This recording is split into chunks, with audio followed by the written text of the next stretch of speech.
Divyastra channel में आपका स्वागत है। आइए जानते हैं वास्तु के विषय में। वास्तु का असली आधार बहुत गहरा है। ये एक दर्शन पर टिका है जिसे कहते हैं यत् पिंडे तत् ब्रह्मांडे। यत् पिंडे तत् ब्रह्मांडे। जी, इसका सीधा सा मतलब है कि जो कुछ भी एक अणु में है वही पूरे ब्रह्मांड में है। हमारा शरीर, हमारा घर, सब उसी ब्रह्मांड का एक छोटा सा मॉडल है। और एक और सिद्धांत का जिक्र है, ईशावास्यमिदं सर्वम। हाँ, मतलब हर चीज में एक दैवीय ऊर्जा है। तो इस हिसाब से हमारा घर सिर्फ ईंट पत्थर का ढांचा नहीं, बल्कि एक जीता जागता ऊर्जा क्षेत्र है। बिल्कुल। तो आज का हमारा मिशन यही है, ये समझना कि वास्तु कैसे हमारे घरों को ब्रह्मांड की इन ऊर्जाओं के साथ एक लय में, एक हार्मनी में लाने की कोशिश करता है। चलिए इस सफर की शुरुआत करते हैं। तो इसकी शुरुआत कहाँ से हुई? मैंने स्रोतों में एक पौराणिक कथा पढ़ी जो काफी दिलचस्प है। कहते हैं कि एक बार देवताओं से उनकी सिद्धियां या शक्तियां छीन गईं और उन्हें पृथ्वी पर भेज दिया गया, पुनर्मूषको भव कहकर। मतलब अपनी सारी दिव्य शक्तियों को खोकर साधारण बन जाओ। और यहीं से एक तरह से जरूरत ने आविष्कार को जन्म दिया।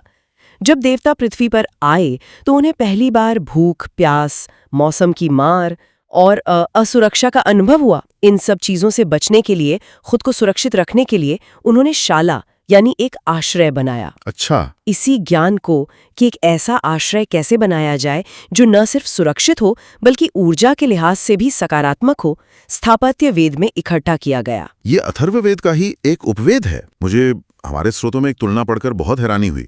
वो है दोहन बनाम संरक्षण की। हम सोचते हैं कि हम मॉडर्न टेक्नोलॉजी से अपनी जिंदगी बेहतर बना रहे हैं, जैसे एयर कंडीशनर लगाकर, पर वास्तु के नजरिए से देखें तो ये प्रकृति का दोहन है। हम अंदर ठंडक पाने के लिए बाहर जहरीली गर्म हवा फेंक रहे हैं। बिल्कुल सही पकड़ा आपने। वास्तु इसके ठीक उलट है। वो प्रकृति के संरक्षण की बात करता है।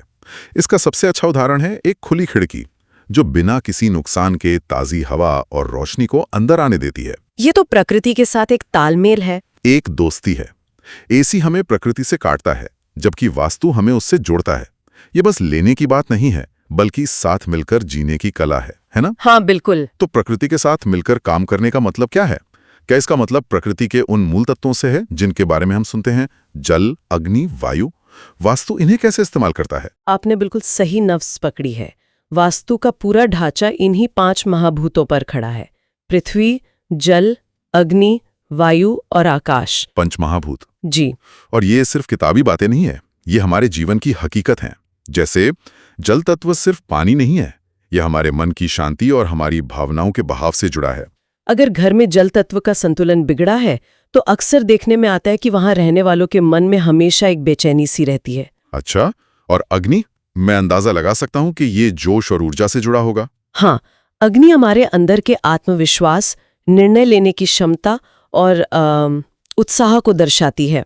पृथ्वी हमें स्थिरता, धैर्य और जमीन से जुड़ाव देती है।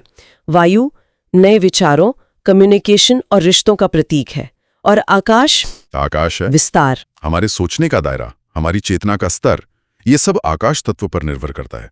वास्तु का पहला काम ही इन 5 तत्वों को हमारे घर में संतुलित करना है, ताकि हमारी जिंदगी संतुलित हो सके। बिल्कुल ठीक है। तो ये 5 तत्व हैं, लेकिन एक आर्किटेक्ट या डिजाइनर इन तत्वों को किसी बिल्डिंग के नक्शे पर उतारता कैसे है? मतलब ये तो काफी मुश्किल लगता है। इसके लिए एक बहुत ही शानदार टूल है जिसे वास्तु पुरुष मंडल कहते हैं। वास्तु पुरुष मंडल? जी, आप इसे एक बिल्डिंग का ऑपरेटिंग सिस्टम या मदरबोर्ड समझ सकते हैं। जैसे एक कंप्यूटर का मदरबोर्ड तय करता है कि कौन सा कंपोनेंट कहाँ लगेगा ताकि सब कुछ ठीक से चले, वैसे ही वास्तु पुरुष मंडल घर के हर हिस्से के लिए सही जगह तय करता है ताकि ऊर्जा का फ्लो सही बना रहे। ये मंडल मतलब एक तरह का ग्रिड या नक्शा। मैंने पढ़ा है कि इसके भी अलग अलग प्रकार होते हैं। हाँ, मुख्य रूप से 2 तरह के होते हैं। एक है मांडुक मंडल, जिसमें 64 खाने या पद होते हैं। ये ज्यादातर मंदिरों के लिए इस्तेमाल होता है, जहां ऊर्जा को एक केंद्र में केंद्रित करना होता है। अच्छा। दूसरा है परम साइका मंडल, जिसमें 81 पद होते हैं। ये इंसानों के रहने के लिए बने घरों में इस्तेमाल होता है, क्योंकि इसमें ऊर्जा का फैलाव ज्यादा संतुलित होता है। और इस मंडल का जो केंद्र है, ब्रह्मस्थान, उसे बहुत जरूरी बताया गया है। बिल्कुल। तो अगर कोई इस ब्रह्म स्थान में, यानी घर के बिल्कुल बीच में, कोई भारी सोफा रख दे या दीवार खड़ी कर दे तो ऊर्जा पर क्या असर पड़ेगा? बहुत अच्छा सवाल है। सोचिए अगर आपके फेफड़ों पर कोई भारी वजन रखते तो क्या होगा? सांस लेना मुश्किल हो जाएगा। आप ठीक से सांस नहीं ले पाएंगे। ठीक वैसे ही ब्रह्म स्थान से ही पूरे घर में प्राण ऊर्जा का संचार होता है। अगर आप उसे ब्लॉक कर देंगे तो घर की ऊर्जा रुक जाएगी, वहां एक तरह का ठहराव आ जाएगा। इससे घर में रहने वालों को घुटन, अवसरों की कमी और स्वास्थ्य संबंधी समस्याएं महसूस हो सकती हैं। इसीलिए वास्तु में हमेशा घर के केंद्र को हल्का, खुला और साफ रखने पर जोर दिया जाता है। जी बिल्कुल। अब समझ में आया कि पुराने घरों में बीच में आंगन क्यों होता था। वो शायद प्राकृतिक ब्रह्म स्थान का काम करता था। बिल्कुल सही। चलिए अब दिशाओं पर आते हैं, क्योंकि वास्तु में दिशाओं का खेल ही सबसे बड़ा है। कुछ दिशाओं को बहुत शुभ माना जाता है, जैसे उत्तर पूर्व यानी ईशान कोण। ईशान कोण को तो वास्तु की आत्मा कहा जा सकता है। ये भगवान शिव की दिशा है। ये ज्ञान, ध्यान, प्रार्थना और सात्विक ऊर्जा का मुख्य स्रोत है। यहाँ से घर में सबसे पवित्र और सकारात्मक ऊर्जा प्रवेश करती है। इसीलिए पूजा घर या मेडिटेशन रूम के लिए ये सबसे अच्छी जगह मानी जाती है। तो अगर किसी के घर का ईशान कोना, जिसे आप इतना जरूरी बता रही हैं, वहां टॉयलेट या स्टोर रूम बना हो तो क्या इसका कोई उपाय है या ये एक बहुत बड़ी वास्तु त्रुटि मानी जाएगी? ये निश्चित रूप से एक बहुत बहुत बड़ी वास्तु त्रुटि है। ये वैसा ही है जैसे आप अपने घर के मुख्य द्वार पर कूड़ेदान रख दें। हाँ। इससे घर में आने वाली सकारात्मक ऊर्जा दूषित हो जाती है। इसके कई उपाय हैं, जैसे पिरामिड या क्रिस्टल का इस्तेमाल करना, लेकिन सबसे अच्छा उपाय तो यही है कि उस जगह को साफ और हल्का रखा जाए। अगर मुमकिन हो तो उस जगह से नकारात्मक चीजों को हटा देना चाहिए। ठीक है। ईशान के अलावा पूर्व और उत्तर दिशा को भी काफी अच्छा माना गया है। हाँ, पूर्व दिशा इंद्र की है। ये सामाजिक प्रतिष्ठा, नेतृत्व और स्वास्थ्य से जुड़ी है। सुबह जब सूरज की पहली किरणें इस दिशा से घर में आती हैं तो वो सिर्फ रोशनी नहीं बल्कि जीवन देने वाली ऊर्जा लाती हैं। और उत्तर दिशा? उत्तर दिशा धन के देवता कुबेर की है। यह दिशा करियर के नए अवसरों, व्यापार में वृद्धि और धन के प्रवाह को आकर्षित करती है। इसीलिए कहते हैं कि घर का मुख्य द्वार या तो पूर्व में हो या उत्तर में। तो ये तो हुई वो दिशाएं जो घर में ऊर्जा, अवसर और पैसा लाती हैं। लेकिन मैंने पढ़ा है कि कुछ दिशाएं ऐसी भी हैं जो जीवन में स्थिरता लाती हैं, जो शायद उतनी ही जरूरी हैं। जैसे दक्षिण पश्चिम यानी नैऋत्य कोण। बिल्कुल। जिंदगी सिर्फ भाग दौड़ का नाम नहीं है, उसमें ठहराव और स्थिरता भी जरूरी है। नैऋत्य कोण पितरों की दिशा है। ये दिशा जीवन में स्थिरता, धैर्य और रिश्तों में गहराई और मजबूती लाती है। इसीलिए घर के मुखिया का कमरा या घर की सबसे भारी चीजें जैसे अलमारी इसी दिशा में रखने की सलाह दी जाती है ताकि घर में स्थिरता बनी रहे। और दक्षिण दिशा, इसे यम की दिशा बताया गया है, जो अक्सर लोगों को थोड़ा डराता है। क्या इसका मतलब यह है कि दक्षिण दिशा बुरी है या हम इसके महत्व को गलत समझ रहे हैं? ये एक बहुत आम गलतफहमी है। यम का मतलब सिर्फ मृत्यु नहीं है। यम का मतलब है नियंत्रण और अनुशासन। अच्छा, नियंत्रण। जी, दक्षिण दिशा हमें जीवन में अनुशासन, नियम और नियंत्रण सिखाती है। ये दिशा हमें भटकने से रोकती है। ये बुरी नहीं है बल्कि ये एक प्रोटेक्टिव एनर्जी है, एक ढाल की तरह है। पश्चिम दिशा जो वरुण देवता की है वो हमें धैर्य और गहराई देती है। और वायव्य कोण यानी उत्तर पश्चिम वायु की दिशा होने के कारण गतिशीलता और बदलाव लाती है। तो आप देखें, हर दिशा का अपना एक रोल है। कोई दिशा आक्रमण के लिए है तो कोई रक्षा के लिए। ये तो शतरंज के खेल जैसा लग रहा है, जहां हर मोहरे की अपनी खासियत है। तो इन सब सिद्धांतों को एक आम इंसान अपने घर के नक्शे पे कैसे लागू करे? स्रोतों में जैविक घड़ी और वास्तु योजना का जिक्र है। इसका क्या मतलब है? इसका मतलब है कि हमारा शरीर दिन के अलग अलग समय पर अलग अलग तरह से काम करता है। वास्तु हमारे घर को हमारी इस जैविक घड़ी के साथ सिंक करने की कोशिश करता है। जैसे सुबह का समय ब्रह्म मुहूर्त ध्यान और ऊर्जा ग्रहण करने का होता है। इसीलिए पूजा घर ईशान में होता है, जहां सुबह की पहली किरणें आती हैं। सही है। दोपहर का समय काम और सक्रियता का होता है, इसलिए वर्क प्लेस या लिविंग एरिया ऐसी जगह होता है जहां दिन की रोशनी अच्छी हो। और रात आराम की होती है, इसलिए बेडरूम को स्थिरता वाले कोने यानी दक्षिण पश्चिम में रखा जाता है। बेडरूम की बात चली है तो इस पर थोड़ी और गहराई से बात करते हैं। सोने की सही दिशा को लेकर बहुत बातें होती हैं। कहा जाता है कि सिर दक्षिण में रखकर सोना चाहिए। इसके पीछे क्या तर्क है? इसके पीछे एक वैज्ञानिक तर्क भी है। हमारी पृथ्वी एक बहुत बड़ा चुंबक है जिसका चुंबकीय क्षेत्र उत्तर से दक्षिण की ओर बहता है। हमारे शरीर का भी अपना एक चुंबकीय क्षेत्र है जिसमें सिर उत्तरी ध्रुव और पैर दक्षिणी ध्रुव की तरह काम करते हैं। जब हम सिर दक्षिण की ओर करके सोते हैं तो हमारे शरीर का चुंबकीय क्षेत्र पृथ्वी के चुंबकीय क्षेत्र के साथ एक सीध में आ जाता है। एक मिनट, ये चुंबकीय अक्ष वाली बात तो बहुत लोग कहते हैं, लेकिन क्या इसका कोई ठोस वैज्ञानिक प्रमाण है या ये सिर्फ एक पारंपरिक मान्यता है? क्योंकि बहुत से लोग इसे अंधविश्वास मानकर खारिज कर सकते हैं। देखिए, इस पर सीधी सीधी मेडिकल रिसर्च शायद न मिले, लेकिन इसके प्रभाव को नकारा नहीं जा सकता।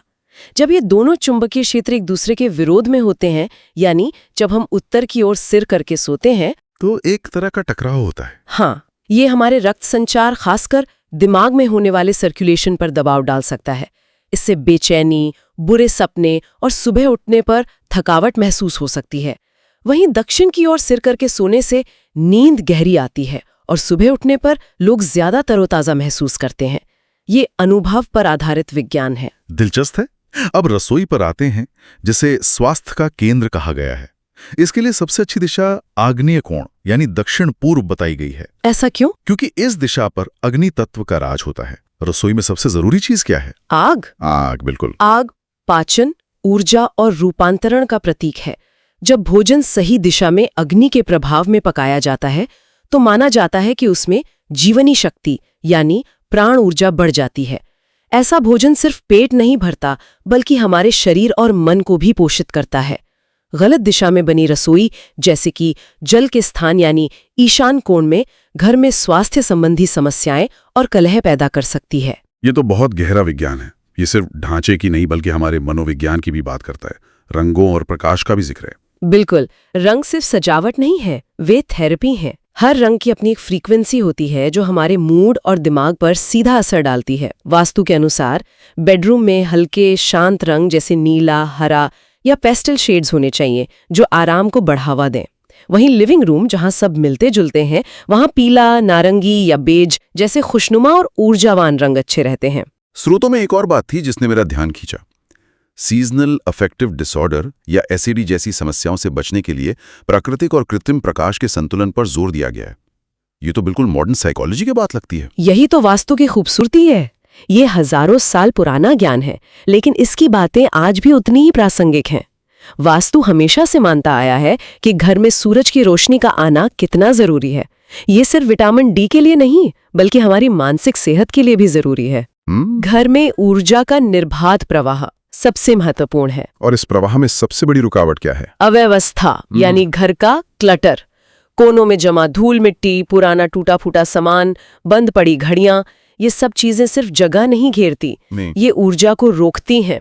वास्तु के अनुसार यह ठहराव विध्वंसात्मक ऊर्जा या नेगेटिव एनर्जी पैदा करता है, जो घर की सकारात्मकता को धीरे धीरे खत्म कर देती है। इसका कोई उदाहरण? हाँ, मैंने एक बार एक ऑफिस का वास्तु देखा था जहां उत्तर दिशा, जो अवसरों की दिशा है, पूरी तरह से कबाड़ से भरी हुई थी। उस कंपनी में नए प्रोजेक्ट्स आने में बहुत दिक्कत हो रही थी। तो इसका समाधान क्या है? सिर्फ साफ सफाई। समाधान के 2 स्तर हैं। पहला और सबसे जरूरी है डीक्लटरिंग, यानी घर से हर उस चीज को हटाना जिसकी जरूरत नहीं है। इससे ऊर्जा के प्रवाह में आने वाली भौतिक रुकावटें दूर होती हैं। और दूसरा एक प्रतीकात्मक उपाय है, जैसे उत्तर दिशा में जो जल तत्व से जुड़ी है, किसी बहती हुई नदी या झरने का चित्र लगाना। ये बहते हुए पानी का चित्र ऊर्जा के निरंतर प्रवाह का प्रतीक है और घर में समृद्धि और अवसरों को आकर्षित करता है। तो आज की इस पूरी चर्चा का सार यही निकलता है कि संतुलन ही समृद्धि है। हमारा घर सिर्फ एक इमारत नहीं है, ये हमारे अवचेतन मन का आईना है। जैसा हमारे घर के अंदर का माहौल होगा, वैसा ही हमारे मन के अंदर का माहौल भी बन जाएगा। बिल्कुल। और अच्छी बात यह है कि कोई बहुत बड़े बदलाव करने की जरूरत नहीं होती। अपनी घड़ी को ठीक करना, घर के कोनों को साफ रखना, सोने की दिशा बदलना, ये छोटे छोटे रणनीतिक परिवर्तन भी हमारे जीवन में बहुत बड़े और सकारात्मक प्रभाव ला सकते हैं। हमें बस पर्यावरणीय सामंजस्य को अपनाना है, यानी प्रकृति के नियमों के साथ तालमेल बिठाकर जीना है। ये एक बहुत शक्तिशाली विचार है। वास्तु हमें यही सिखाता है कि कैसे हम अपने रहने की जगह को एक ऐसा पावर हाउस बना सकते हैं जो हमारे विकास, स्वास्थ्य और खुशी में हमारी मदद करे। और अंत में श्रोताओं के लिए एक विचार। अगर हमारा घर वाकई ब्रह्मांड का एक छोटा रूप है, जैसा कि यथ पिंडे तथ ब्रह्मांडे कहता है, तो जरा सोचने वाली बात है, हमारे घर की आज की स्थिति हमारे अंदर के ब्रह्मांड यानी हमारे मन की स्थिति के बारे में क्या बता रही है? क्या घर में बिखरा हुआ सामान हमारे मन की उलझनों को नहीं दर्शाता? तो क्या बाहरी दुनिया को व्यवस्थित करके अपने घर में संतुलन लाकर हम अपने भीतर के संतुलन को पाने की प्रक्रिया शुरू कर सकते हैं? दिव्यास्त्र की इस प्रस्तुति में शामिल होने के लिए धन्यवाद।